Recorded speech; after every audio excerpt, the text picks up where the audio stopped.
Welcome to FoxLingo. Today's topic is the only 15 minutes a day lie. Yeah. And I have to be completely honest right out of the gate here. Oh boy, here we go. I feel profoundly betrayed by my own phone. Like, genuinely scammed. I mean, you and everyone else, right? Seriously. And look, we've known each other since we were kids.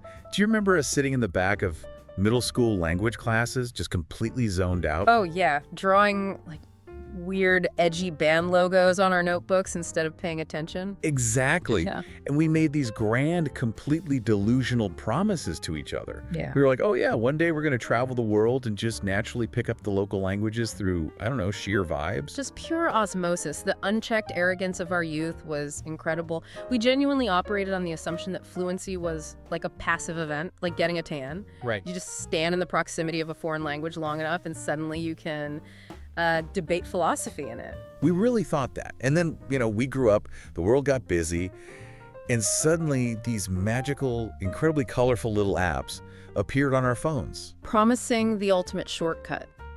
And I bought into it completely. I mean, I currently have, and I'm actually looking at it right now, so I know I'm not exaggerating, a 400-day streak on my app. Oh man, 400 days. That is painful. 400 consecutive days of waiting for the bus, or sitting on the couch, yanking my phone out, swiping some brightly colored buttons, and, filling in some multiple choice blanks. Doing the bare minimum. And I genuinely thought I was building an incredible life-altering skill. And here's the tragic part. If you drop me in a foreign country right this second, and I just needed to confidently order, like, a turkey sandwich. Total system failure. Total. My brain would just freeze. You just point at a piece of bread, start sweating profusely, and probably end up paying $40 for a napkin. The panic sweat would be instantaneous. Yeah.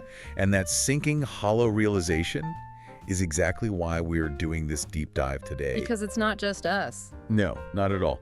We're breaking down what is arguably the most profitable, brilliant lie in the modern language learning industry. We're going to figure out why those comfortable, low-effort, 15-minute daily sessions are actually a massive trap. Yeah, a complete illusion. And what it biologically requires for your brain to actually achieve fluency. Because if you're listening to this right now, I know I'm not alone. You, sitting right there on your commute or at your desk, are probably feeling like same painful sunk cost fallacy. Oh, totally. You fill in the blanks on your screen, the app plays little victory trumpets. Yeah. Right, you feel incredibly productive, and then you step into the real world and realize you literally cannot string two original sentences together. It's devastating. It is the ultimate modern illusion of progress. And to understand it, we really have to look straight at the business model behind it. Right, because this wasn't designed by educators. Exactly. The 15-minute-a-day promise was never engineered based on how human beings actually acquire complex skills. It was designed purely to exploit a fundamental glitch in our psychology. Which is what? Our absolute obsession with shortcuts. I mean, we are hardwired to seek maximum reward for minimum calorie expenditure. We want the marathon finisher's medal, but we don't want to do the agonizing 5 a.m. morning runs. Precisely. We want a pill that just makes us bilingual overnight. And what's fascinating here is that the companies building these platforms aren't actually optimizing for your education. No, they don't care if you can order the sandwich. They really don't. That is not the metric they're tracking in their quarterly boardroom meetings. Their primary driving metric is daily active users. It's just getting you back in the app? Right. Their entire goal is getting you to open the app every single day to maintain that streak. It is engagement farming disguised as pedagogy. Wow. Engagement farming. Yeah, they're farming your attention by giving you a cheap, predictable dopamine hit. You drag the correct word into the blank space, you get a little fireworks animation, your brain releases a chemical reward. You feel this fake surge of satisfaction. Exactly. But you haven't built any real-world conversational skills at all. Believing you can learn to speak a language by swiping on your phone while sipping your morning coffee is exactly like believing you can prepare for the Olympic Games by jumping rope in your living room for 15 minutes a day. Okay, let's unpack this because that analogy hits incredibly hard. It's true, though. It is. If you're going to the Olympics, you don't just do some light, unbothered skipping in your pajamas, barely break a sweat, and consider yourself an elite athlete. No, you'd be destroyed on day one. But I'm kind of stuck on the actual reward mechanism here. Because maintaining these massive app streaks feels exactly like collecting paper tickets at a childhood arcade. Oh, that's a good way to put it. Right. Like, you spend 2 hours throwing plastic balls at light-up targets, the machine spits out miles of those colorful paper tickets, and your brain is screaming that you are incredibly wealthy. You feel like a millionaire. You feel so productive. But at the end of the day, you take your massive, heavy pile of tickets to the counter, and you just cash it all in for, like, a cheap plastic spider. Yes. Or a tiny eraser that doesn't even work. Exactly. You've exerted effort, you've faithfully followed the rules of the game the machine gave you, but the reward economy is entirely disconnected from reality. You walk out of the arcade with a piece of junk. And you walk away from your 400-day streak utterly incapable of speaking to a native speaker. The dopamine hit just tricks your brain into confusing simple motion with actual progress. Yeah, and that's the trap. But I'm really glad you brought up the arcade ticket idea. Why is that? Because the frustration for me, and I'm sure for anyone listening who has tried this, isn't just that I'm ending up with a plastic spider. It's that my brain genuinely feels exhausted after that 15-minute app session. Yes. It really does feel like I did Sure. some heavy lifting. So why is my brain tricking me into feeling that mental fatigue if I'm not actually laying down any useful language skills? Well, that brings up the actual biology of how we process information, specifically this concept of context switching. Okay, break that down for me. So, your brain operates on a native language operating system. For your entire adult life, you have been thinking, processing complex emotions, dreaming, and just navigating your day entirely on this deeply entrenched default system. Right, English is just running in the background constantly. Exactly. So when you sit down and suddenly demand that your brain switch to a foreign language, it doesn't just instantly flip a digital toggle switch. It's not immediate. No, it requires physical, biological time. So it's not just like a software update that instantly finishes in the background while I'm pouring my coffee. Not at all. The brain literally has to tune its internal radio to a completely new frequency. It has to dive into deep storage to pull up dormant vocabulary. Oh, wow. Yeah, and it has to actively override your default grammatical sentence structure. It even has to prep completely different muscle memory commands for your tongue and throat. Just to make the new sounds. Exactly. And biologically speaking, neurologists note that it takes the human mind about 10 to 15 minutes just to adapt to this new rhythm, just to boot up the system. 10 to 15 minutes just to boot up. Just to warm up. Yeah. Here's where it gets really interesting, because if it takes a solid 15 minutes just to boot up the new operating system, then what we're doing with these daily streaks is fundamentally absurd. It's completely counterproductive. It's like walking out into the freezing cold, Oh. spending 15 minutes violently scraping the thick ice off your windshield. The worst. Right, getting in the car, turning the key, letting the engine finally warm up until it's idling perfectly, and the exact second it's ready to hit the open road, you turn the key off, lock the doors, and go back inside your house. Yep. That is exactly what you're doing. And you do that every single day. You put in the labor of the warm-up, but you never actually drive the car. And if we connect this to the bigger picture, you start to see why people get so utterly burned out and just abandon language learning entirely. Because it's all friction. Yes. Because you are religiously stopping at the 15-minute mark, you are only ever experiencing the friction. You get the headache of context switching, you get the mental resistance of scraping the ice, but you never get the reward of cruising down the open road. That makes so much sense. You never actually push through into that state of flow or fluency. You are perpetually trapping yourself in the most uncomfortable, unrewarding part of the cognitive process. But hold on, let me play devil's advocate for the listener here, because that sunk cost feeling is super strong. Isn't something always better than nothing? You'd think so, but no. Like, if I genuinely do not have hours of free time, isn't doing my 15 minutes of app exposure at least keeping the language fresh in my mind? How can doing literally 0 minutes of studying on a Tuesday be better than doing 15 minutes? It sounds crazy, but doing 0 minutes on a Tuesday is better because you are saving your cognitive energy for a session that actually triggers physical changes in your brain. Okay, explain that. When you do 15 minutes of passive matching games, you are relying entirely on short-term working memory. You're just recognizing a word you saw yesterday, but you aren't forcing the brain to build a permanent heavy-duty neural pathway. It's just surface level. Right. It's the difference between passive recognition and active recall. Recognizing a translated word on a screen is incredibly easy. But pulling a word out of the void of your own mind to formulate an original thought, That is incredibly hard. Oh yeah, that's when the panic sweat starts. Exactly. By sticking to 15 minutes of easy recognition, you train your brain to rely on the app's safety net rather than forcing it to adapt. So we're basically just living in a permanent state of warming up the engine, doing light stretches, and tricking ourselves into thinking we ran a marathon. Pretty much. No wonder I can't order a sandwich. My brain is just sitting in the driveway revving in neutral. Burning gas for no reason. So since we've clearly established that 15 minutes only gets us through the painful, pointless warm-up phase, we have to map out a real solution for everyone listening. Yeah, we can't just leave them hanging. Right. If we throw the colorful arcade apps in the trash, what does the actual roadmap to fluency look like?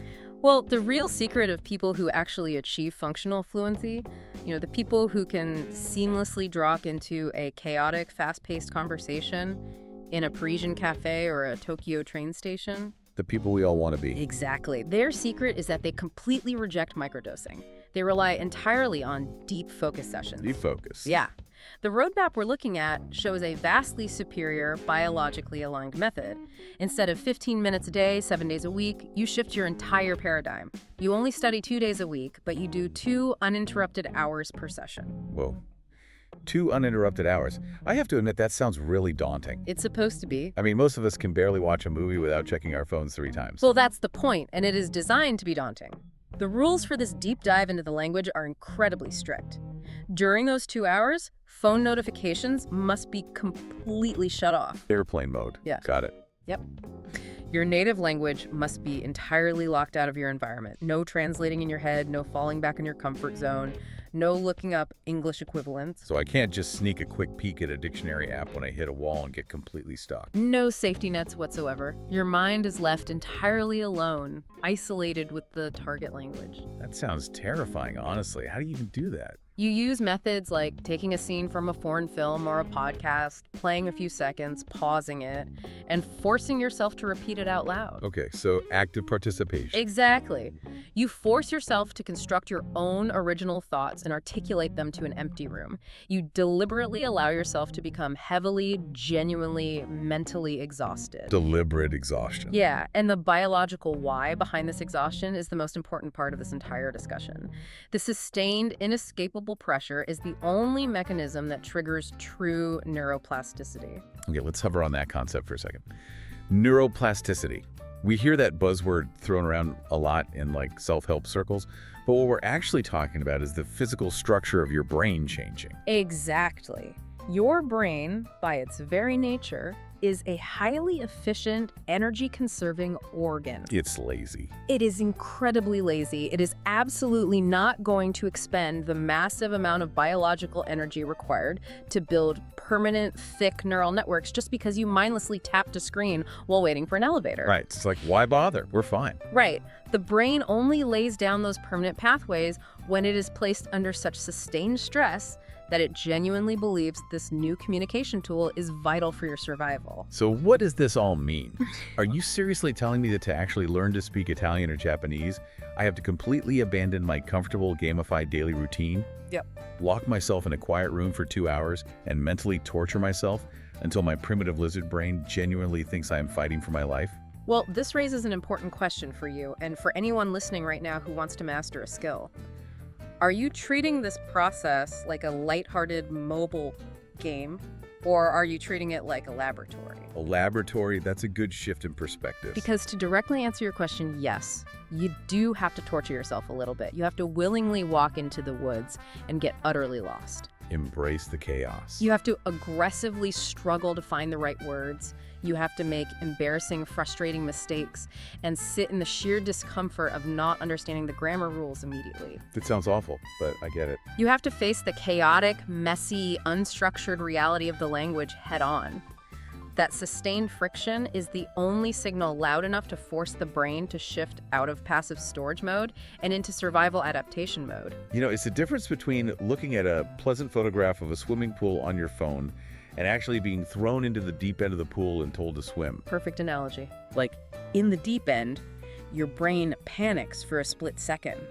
But then the survival mechanism kicks in and it realizes, oh, we need to figure out buoyancy and paddle our arms right now, or we are going down. Exactly. That survival stress forces the physical adaptation, Oh. which is why the 2-hour block is magic. Yeah. During that session, the first 15 minutes is that painful context switching we talked about. You're scraping the ice off the windshield and it feels awful. But then you push through. Yes. Minutes 15 through 120, that is pure, unadulterated neuroplasticity. Yeah. Your brain has accepted that the native language is gone, the safety net is gone, and it starts actively rewiring itself. It starts laying down the thick asphalt for that open road, You are finally driving the car. which completely flips the script on everything modern consumer culture has sold us. Oh, completely. Like, we've been deeply conditioned by tech companies to believe that if a learning process is hard or frustrating, or if we make a mistake, we must be doing it wrong. They want it to be frictionless. Right. The apps coddle us. They say, oh, you got that wrong. Don't worry, just pay a few digital gems, keep your shiny streak alive, and try again tomorrow. It's all fake comfort. But the biological reality is, if it's not hard, if your brain isn't virtually sweating, you aren't actually learning anything permanent. Exactly. When you use the apps, you're essentially just renting the knowledge for 3 minutes, feeling good about it, and then returning it the moment you close the screen. Wow. Renting the knowledge. Yeah. That is such a bleak way to look at my 400-day streak, but it perfectly captures the reality. It hurts, but it's true. So to bring this all together for everyone listening who is ready to actually make progress, the ultimate summary here requires a massive, potentially uncomfortable shift in mindset. A huge shift. You have to stop treating language learning like swallowing a quick, easy morning vitamin pill. It is not a passive habit that just magically happens while your attention is divided at the bus stop. Not at all. Real language acquisition is a heavy, sweat-inducing, grueling, mental cardio workout. You have to leave the shallow end of the pool. You have to dive in. You have to ditch the brilliant marketing shortcuts, let go of the illusion of productivity, and actually commit to the deep, messy, exhausting work. You have to stop collecting the cheap arcade tickets. It ultimately comes down to trading the comfortable illusion of progress for the uncomfortable reality of friction. Friction is the only place where actual physical brain growth happens. The friction is the feature, not the bug. Boom. Exactly. So no more 15-minute fake streaks. We're deleting the digital safety nets and going straight into the laboratory from now on. If you liked it, don't forget to subscribe and like. And before you go, I want to leave you with one final thought to mull over today.